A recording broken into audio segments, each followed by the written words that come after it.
So children, now we come to the first example of your first method of valuating goodwill or calculation of goodwill, that is average profit method, on page number 138.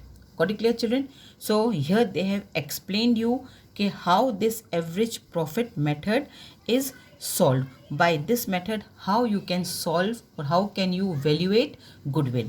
So this is a practical method of goodwill valuation. Under this method, goodwill is valued on the basis of average profit of last few years.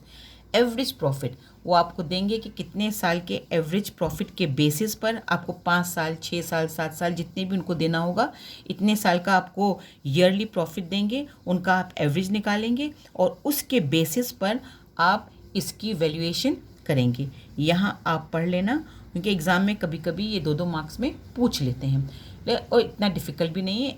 As you will read you will come to know. Now I come to the practical question based on average profit method. Here is your first example of the valuation of goodwill by the average profit method. ये average profit method का पहला numerical question. Clear children? I am reading the question. Follow it. So here it goes. Very easy, very simple. Illustration 12 यानी कि example 12. Okay, goodwill of a business is valued at 3 years purchase of the average profit of last 5 years. क्या उन्होंने कहा है? हमने आपको last 5 years के profit दे रखे हैं. आप लास्ट 5 years के प्रॉफिट का पहले एवरेज निकालो और एवरेज निकाल कर उसके नंबर ऑफ़ ईयर्स से परचेज करो और number of years of purchase से मल्टीप्लाई करो. ये उसका फॉर्मूला है.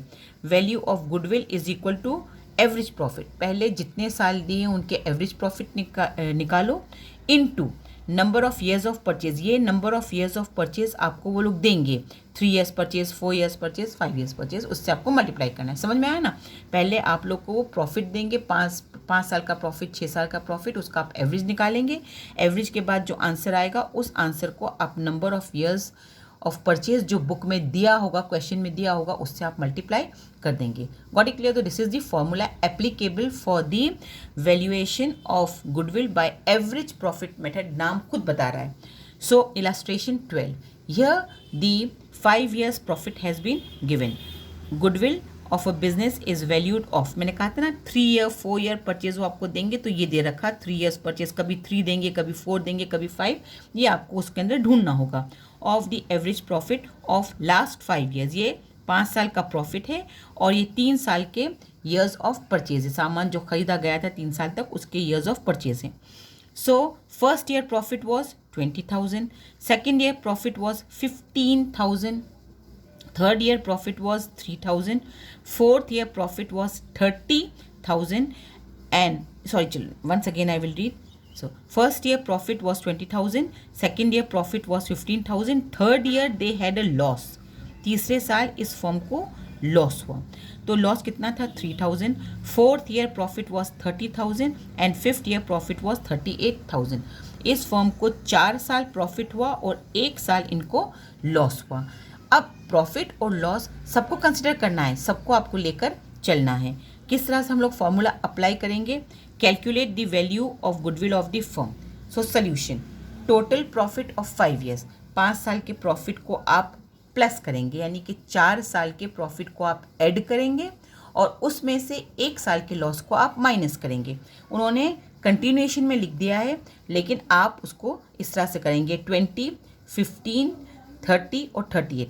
ये 1, 2, 3, 4 साल के प्रॉफिट को आप ऐड करेंगे और उसमें से जो 1 साल का बीच में लॉस हुआ है उसको आप माइनस करेंगे. तो और फिर जो आपका टोटल आएगा, आपका टोटल कितना आ रहा है? 1 लाख. तो इन सब का टोटल आ रहा है आपका कितना? 1 लाख. जब आप प्लस करोगे, ऐड करोगे तो you will get your profit of 1 lakh.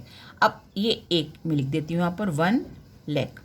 क्या किया मैंने? समझ में आया ना? 4 साल के प्रॉफिट को ऐड किया, उसमें से जो 1 साल का लॉस था उसको माइनस कर दिया. ठीक है ना? उसके बाद हम लोग फॉर्मूला अप्लाई करेंगे. Average profit is equal to, average profit कैसे निकालेंगे? 1 lakh upon average equal to sum upon number. Formula मालूम है ना? एवरेज निकालने के लिए टोटल प्रॉफिट और लॉस को काउंट करो, कितने साल का था, 5/5। 1 lakh upon 5 is equal to 20,000। 1 lakh को जब आपने 5 से डिवाइड किया तो आपका आंसर कितना आया, 25। कहाँ से आया, ये 5 साल लिखा है, 5 ईयर्स, 1 2 3 4 5। ये मत समझना है खाली प्रॉफिट लेना है, प्रॉफिट के साल और लॉस के साल को भी इंक्लूड करना है। तो पूरे 5 साल का इन्होंने आपको प्रॉफिट और लॉस दे रखा है, उस 5 ईयर्स से आप मल्टीप्लाई करेंगे। 1 lakh is to be divided by 5, so the average profit comes to ₹20,000। Now the formula, value of goodwill is equal to thrice, ऊपर लिखा है ना ये 3 ईयर्स परचेज, 3 ईयर्स कह लो या थ्राइस कह लो, जैसे उन्होंने लिखा है आप लिख देना। यहाँ उन्होंने थ्राइस लिखा है तो 3 years of average profit that is 20,000 into 3। जो आपका आंसर आया था 20,000, क्या आया था आपका, एवरेज प्रॉफिट कितना आया था, 20,000 into number of years of purchase, कितने ईयर्स ऑफ परचेज दे रखे थे, 3। तो 20,000 को जब आप 3 से मल्टीप्लाई करेंगे तो answer comes to 60,000। I hope it is very clear, very simple. Now this was the example, correct? Now for your homework, you have to solve question given in your book on page number, here it is, on page number 147. Got it? मैं 147 page पर आ रही हूँ आपकी book का, ये रहा। Can you get, ये आपका, here comes the page number 147, ये पेज नंबर आपका 147, और हम नीचे आ रहे हैं। जो इस न्यूमेरिकल क्वेश्चन पर बेस किया हुआ क्वेश्चन है वो ये है, कैलकुलेट, कैन यू सी, ठीक है ना, ये है, calculate the value of goodwill on 1 January 2000 at 3 years purchase, मिल गया आप लोग को, of average profit of 5 years, 5 साल का profit and loss of last 5 years आ, प्रॉफिट 20,000 है ना, 2013 में 20,000 प्रॉफिट, 2014 में फिर प्रॉफिट हुआ 15,000, 2015 में उनको लॉस हो गया 3,000 का, 2016 में उनको प्रॉफिट हुआ 30,000 का, एंड 2017 में उनको प्रॉफिट हुआ 38,000। ये आपके प्रॉफिट एंड लॉस इकट्ठे दिए हुए हैं। प्रॉफिट को आप ऐड करोगे और लॉस को माइनस करोगे, जो आंसर आएगा उसको आप 5 से डिवाइड करोगे। जो डिवीजन के बाद जो आंसर आएगा that will be the average, और उस एवरेज को आप कितने ईयर्स ऑफ परचेज से मल्टीप्लाई करोगे, you will multiply by 3 years of purchase. So I am giving you the solution.